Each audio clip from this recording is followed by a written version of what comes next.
Hi, welcome to SAC TV's Riverside Chat with Alex Cosper here at the American River and my special guest today, Paull E. Rubin. Hey, Alex. Hey, great to see you. You too. Great Musician to see you. who's been around many years out of the Santa Barbara area, and basically you're traveling around the state, going to radio stations like you were just at KVMR in Nevada City.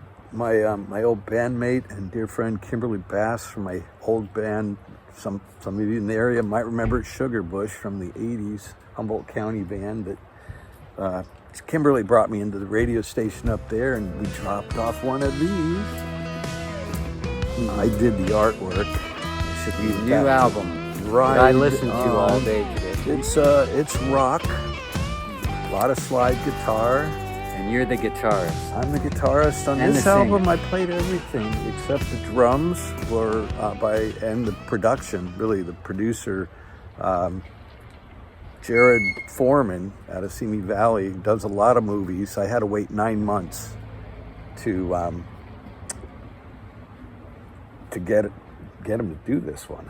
He does a lot of movie work and music stuff, and he's a great multi-instrumentalist. A CSUN graduate, went through their program, and young up-and-coming producer who is kind of the quarterback, kicks it over the goalpost and makes it radio-worthy, I think. He has an ear on the pulse of what effects to use and how to dial stuff in. So I'm very grateful and blessed to be able to work with Jared. But I played everything myself. I recorded at home in my little apartment near the beach in Isla Vista, Santa Barbara by UCSB. Record all the parts myself at home, and then I put my parts into Jared's hands, and he puts them into his system, Logic, basically, Pro Tools. So I've done a 6-week run, September, October, promoting the Right on CD, getting it to radio stations between Portland and the Bay Area and South. And then the gigs have been really fun. I take myself out there on the road and hook up with old pals that I've met throughout my life that are just awesome musicians. In San Francisco, the band The High Waters, Adrian Maestas and Micah Corson make an appearance on the song Good Day to Die. Adrian and I collaborated on that song, and so we played Fisherman's Wharf last year with your album here. Good Day to Die. It's kind of a hard rock tune. Good headbanger. Anytime, all the time. I listen to that. That's the opening track, and that stuck out to me. That's for Margaret. That's for my better half, whose birthday is tomorrow. And the song after that, whatever that's called, how do you say that? L'chaim just means to life. Okay. And it's about two friends who went through transplants this year. Julie Froblum, a sax player who in Humboldt would play with an oxygen tank and the tubes going in, blaring away on a saxophone and killing it. Wow. But she got her a double lung transplant down in San Francisco, and she's back on stage. We just saw her up in Eureka and Arcata, and no oxygen tanks necessary. She's back out there. So the first verse of that song is for her. The second verse of that song, L'chaim, is for Steve Ulrich, who's a friend that goes back to childhood, who lives in Hood River, Oregon, and had to have a heart transplant. And I kind of talked him into doing it. He was going to just let it go, and okay, well, that's life, and and I went, Steve, we'd like to keep you around, and you think about it. So the second verse is for Steve.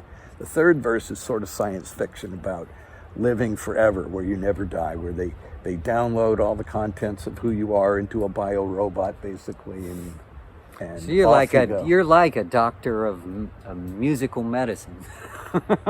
Wow, I never thought of it that way, but shamanic pursuit. Well, it sounds like you like to write about autobiographical content. Yeah, I do make up some stories, but yeah, it's more meaningful, I think, and for anybody that might listen to it, becomes more personal. Yeah. I try not to give away the whole thing, although sometimes it's kind of obvious.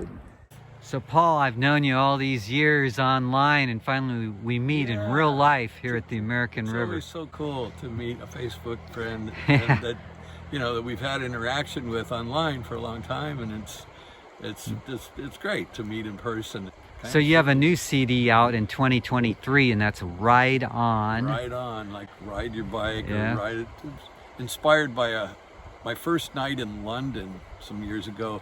I got an introduction in the States to meet somebody over there. He's a TV producer for the BBC, Derek Sherwin, who's passed away unfortunately, but his daughter Kate remains a friend of mine, and he gave me a ride around London like Mr. Toad's Wild Ride. I thought I was going to die. I thought that was the end. And he took the corner on two wheels, as the song says. So he was kind of the inspiration for the title cut, Ride On. It's a pretty rockin' album. I listened to it today before we got cool. together. Thank you. I'm happy with it, Jared. It's on Rubinhood.com. Rubinhood.com, Rubin Hood Recordings. Got to mention Jared Foreman, who did the drums, as he has on my last 4 CDs, and produced the last 4 CDs. Brilliant young producer out of Simi Valley, and he's just the quarterback, basically. I hand him my parts, and he runs with them and kicks it over the goalpost. You know a lot of people in the music business, huh? You've met lots of legendary figures. Met a lot of people. Plus in Santa Barbara, that's where Toad the Wet Sprocket is from, and you know those singer guys. Glenn Yeah, Phillips. Glenn and Dean and Randy, all those guys. Oh gosh, I got to work with Kenny Loggins at Sound Design Studio. I got to go to Jeff Lynne's house once. That was a thrill, but that was in Los Angeles. That's a whole other story.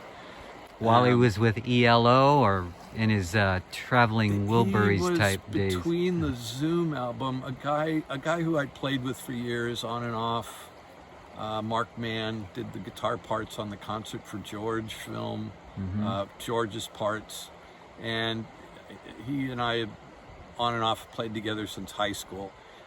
So he introduced me to Jeff. Mark actually recorded the Zoom album with ELO, and he worked on the Beatles anthology, and he's the guy that actually did the Lennon tape to make it work for Real Love and Free as a Bird. So Mark introduced me to both Loggins and to Jeff Lynne. It was cool. I got to go for a hike with Jeff and have a cup of tea and record him playing some guitar. It was pretty surreal, but he's a really Part of your surreal background is that you've done mobile recording. Yes, Rubin Hood mobile recording. I've recorded over 60 projects, from EPs or just singles to full-length album projects with all kinds of music, from just folk music to heavy metal to Tibetan bowl orchestras and country and Irish music, all kinds of stuff, really fun stuff. And I've got to play on a lot of these projects too, either guitar or bass, a lot of slide guitar. It's kind of my forte. So what do you think of the American River? There's America for you. It's beautiful. It's nothing like a wild river.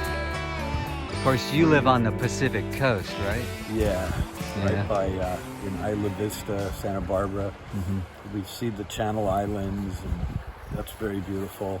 A lot of tar on the beach, though, which I can do without.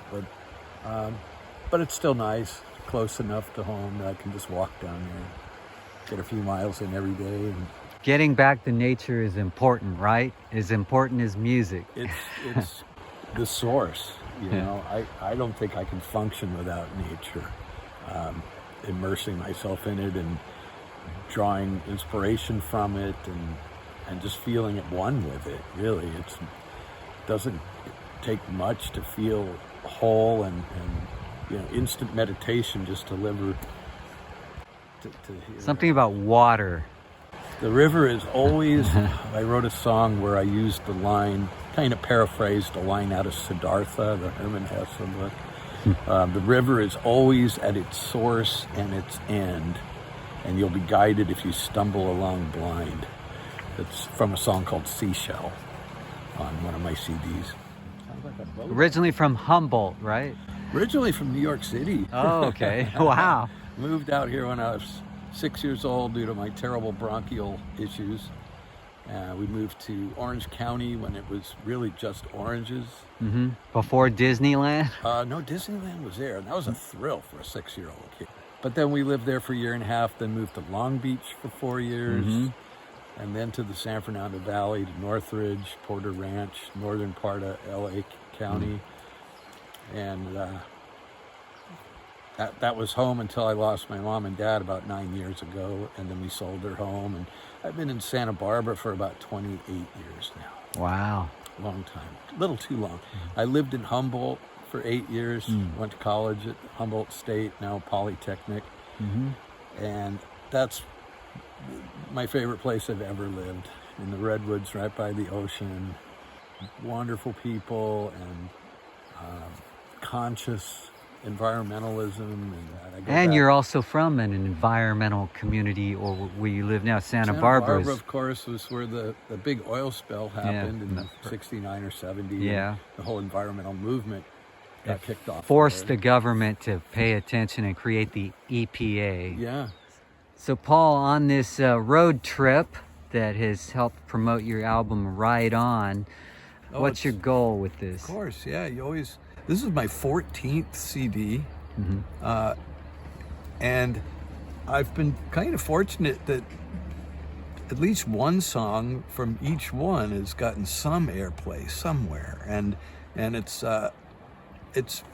this one seems to be getting more, and the last couple pandemic era CDs, a lot of people are starting to catch up with that, with my work from the last 3 or 4 years. A lot of the stuff that I did during the pandemic, I think, may be the reason it is better is because I had more time to, I don't know about better, just more time to rockin'. work on music. It's more rockin', but with cerebral. You got to have chops to play. That's why I use the best musicians I can find. In Humboldt, we did the Bear River Casino with Bill Menke on drums, my old Sugarbush drummer, and Dan Perez on guitar, and we did a lot of fun stuff, a lot of covers, of course. I'm curious, on this trip, did you have to plan everything out, or are you kind of winging it, just going around the place? Kind of have, you'd send out emails in advance that, hey, I'm thinking of taking a little road trip, and I got some new music, and I'd like to share it with you, and I want to play with you. And while I'm in town, is there any chance I can sit in on a gig? That's usually how it starts. And every year, it seems like for the last, I've lost track. I'm getting old, so. But, Avenue of the Giants and into Eureka and Arcata, McKinleyville, Trinidad, up through, depending on there, if you split over to Ashland, Medford, and up to Roseburg and Eugene and Portland, which we did this time. But it's nice to take the Oregon coast also. There's so much, and so many really hardcore music fans in Northern California and Oregon, that it's enough to kind of keep you busy. You don't have to travel the world to find a good audience for, in my case, progressive rock, jam band, slide guitar, not necessarily blues music. All of California is good for that, right? Yeah, I would say so. And I still love LA. I like San Francisco a lot. So Paul, I noticed you brought a guitar. Why don't you tell us about it and, the experience? My little travel companion. It's a Martin backpack guitar. It's 30 years old. I took it to Europe with me through 17 countries.